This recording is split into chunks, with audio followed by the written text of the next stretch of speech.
এর আগে বাংলাদেশে বসে থাকা নিজেদের রাজনৈতিক নেতা বলা কিছু ব্যক্তি বারবার বলেছে না, ভারতীয় প্রোডাক্ট বয়কট করুন, ভারতকে বয়কট করুন, ভারতের সবকিছু বয়কট করুন। আবার তোরা সুরসুর করে বর্ডারে এসে ভারতে ঢোকার চেষ্টা করিস অনুপ্রবেশের, আর ভারতের প্রোডাক্ট বয়কট করুন।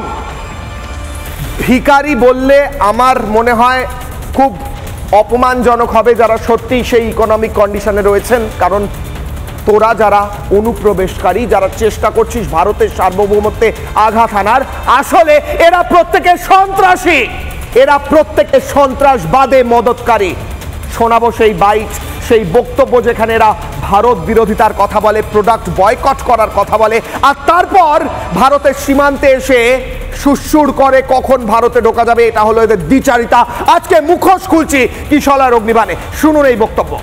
তাদের দেশের স্বাধীনতা পতাকাকে আমরা সম্মান করব, আমরা ওদের পণ্য বর্জন করব।